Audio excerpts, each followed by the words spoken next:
आप सुन रहे हैं चैप्टर 21। 5 लाख रुपए कहां से आएंगे। जैसे ही डॉक्टर साहब ने बताया कि पूरा खर्च लगभग 5 लाख रुपए का आएगा, प्रखर ने पौचक्का होकर कहा, 5 लाख?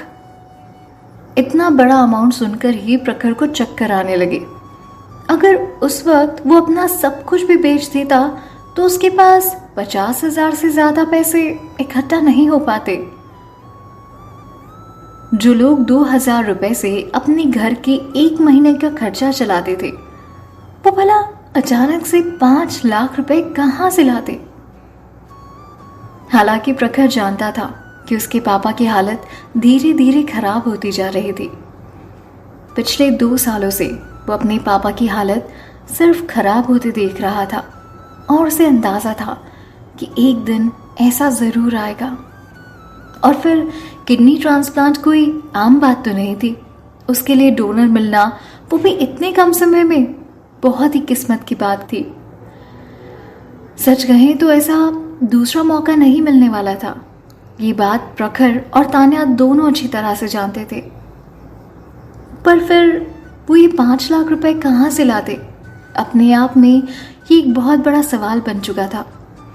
प्रखर ने थोड़ी देर सोचा और फिर डॉक्टर से कहा, डॉक्टर, आप प्लीज़ उस डोनर को रोक के रखना। हम थोड़ी देर में आपस में बात करके आपसे बात करते हैं। पैसों का इंतज़ाम करना होगा ना। प्रखर इस मौके को अपने हाथ से जाने नहीं देना चाहता था। वो जानता था कि किडनी ट्रांसप्लांट के लिए डोनर मिलना कितना मुश्किल है। वो अपने पापा को किसी भी कीमत पर खोना नहीं चाहता था। उसकी ज़िंदगी उसके पापा और तान्या दीदी के आजू बाजू ही तो घूमती थी। इन दोनों के अलावा उसका था ही कौन। डॉक्टर ने प्रखर की बात सुनकर सिर हिलाते हुए कहा, बिल्कुल, और अगर आप ऑपरेशन करवाने के लिए तैयार हैं तो प्लीज़ सबसे पहले जाकर हॉस्पिटल बिल और ऑपरेशन बिल बिलिंग काउंटर पर भर दीजिएगा। मैं ये बिल्कुल नहीं कह रहा कि आप जल्दी करें, पर हाँ, एक बात याद रखिएगा कि ऐसा मौका हर किसी को नहीं मिलता। प्रखर ने डॉक्टर को धन्यवाद देते हुए उनसे कहा, थैंक यू डॉक्टर, हम जितनी जल्दी हो सके आपको बताते हैं। डॉक्टर के जाते ही प्रखर तान्या से बोल पड़ा, दीदी, हम इस ऑपरेशन को नहीं टाल सकते। मेरे पास एक छोटा सा आइडिया है। मेरी सीनियर ने मुझसे वादा किया है कि वो मुझे अपनी कंपनी में जॉब देगा। मैं काम करता हूँ, वहाँ जाकर लाइफ टाइम कॉन्ट्रैक्ट साइन कर देता हूँ। उससे मुझे जल्दी ही लोन मिल जाएगा और सब कुछ ठीक हो जाएगा। तान्या चुपचाप बैठी अपने बेहोश चाचा को देख रही थी। जब प्रखर ने उसका नाम लिया तो उसने उसकी तरफ मुड़कर उससे पूछा, हमारे पास और कितने पैसे बचे हैं? प्रखर ने मुंह लटकाते हुए उसे जवाब दिया, ज़्यादा नहीं है दीदी। हॉस्पिटल का बिल भरने के बाद सिर्फ 5,000 के आसपास ही बचते हैं। तान्या ने अपना हाथ आगे बढ़ाते हुए उससे कहा, लाओ, मुझे दो। प्रखर उसकी इस बात से बहुत हैरान था, पर उसने कोई सवाल नहीं किया। जैसा तान्या ने कहा, हमेशा की तरह उसने वैसा ही किया। उसने बचे हुए पैसे तान्या के हाथ में दे दिए। फिर तान्या ने उससे कहा, मुझे तुम्हारा बैंक अकाउंट नंबर भी चाहिए। तुम्हें ध्यान है या कहीं है तुम्हारे पास लिखा हुआ?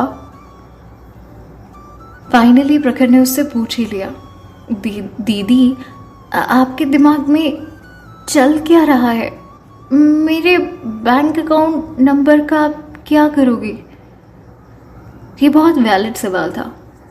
वो तान्या जिसके पास पैसे ना हो, वो प्रखर जो ऑपरेशन के बाद सिर्फ 5,000 रुपए हाथ में होने की बात कर रहे हो। सडनली तान्या इस बैंक अकाउंट का करने क्या वाली थी? तभी उसे तान्या ने समझाया, मुझे बाहर जाना है और कुछ काम करना है। अगर तुम्हारे पास बैंक से मनी ट्रांसफ़र के लिए कोई मैसेज आए तो ट्रांजैक्शन अप्रूव कर देना। बस इतनी बात ध्यान रखना। प्रखर का दिमाग ठनका और उसने उसे रोका। फिर से कहा, दीदी आप क्या करने वाले हो? दीदी कोई पागलपंती करने की ज़रूरत नहीं है। मैं प्रॉमिस करता हूँ दीदी, मैं पैसे का अरेंजमेंट कर लूँगा। मेरी सीनियर बहुत अमीर है और उसे मेरी ज़रूरत भी है। मुझे यकीन है कि वो मेरी रिक्वेस्ट मान लेगा। लोन मिल जाएगा दीदी, आप परेशान मत हो। प्रखर घबराया हुआ था। एक तो उसके पापा इस कंडीशन में थे और दूसरा तान्या न जाने किसी बेतुकी सी बातें कर रही थी। प्रखर को डर था कि कहीं इस टेंशन में आकर तान्या कोई गलत कदम ना उठा ले। तान्या ने उससे फिर से कहा, तुम सच में बहुत टेंशन लेते हो। मैं कोई गलत काम नहीं करूँगी बेटा। मुझे जल्दी से अपना अकाउंट नंबर दो, हमारे पास ज़्यादा वक्त नहीं है। प्रखर को शक तो था, पर उसने अपनी बहन पर भरोसा भी था कि वो ऐसा कुछ नहीं करेगी जिससे बाद में उसे पछताना पड़े। इसलिए उसने चुपचाप उसे अपना अकाउंट नंबर दे दिया। तान्या के जाने से पहले प्रखर ने उसे फिर से टोका, दीदी आप बताओ तो सही, क्या करने वाले हो? आपको पता है ना, साइबर क्राइम एक बहुत बड़ा जुर्म है। तान्या उसे मुस्कुराते हुए कहती है, मैं हूं ना। और बस ये कहकर वो वहां से चली गई। प्रखर, मैं अभी तुम्हें सिर्फ इतना बता सकती हूँ कि तुम फालतू की टेंशन ले रहे हो। और हाँ, ट्रांजैक्शन अप्रूव करना बिल्कुल मत भूलना। जाते जाते तान्या ने सिर्फ इतना ही कहा। प्रखर को समझ नहीं आ रहा था कि वो इतने कम समय में 5 लाख रुपए कैसे कमाएगी।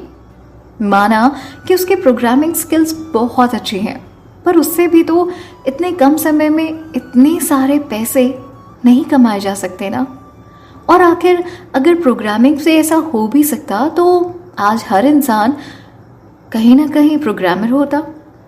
बाकी सभी दूसरे कामों की तरह इसमें भी धीरे धीरे ही पैसे कमाए जा सकते थे। हालांकि अपनी बहन पर भरोसा करने के अलावा प्रखर के पास कोई और ऑप्शन भी तो नहीं था। तान्या के बारे में सोच सोच कर प्रखर को बहुत टेंशन हो रही थी। वो हॉस्पिटल में बैठा टेंशन के मारे अपना फोन उछाल रहा था। इसके अलावा वो कर भी क्या सकता था?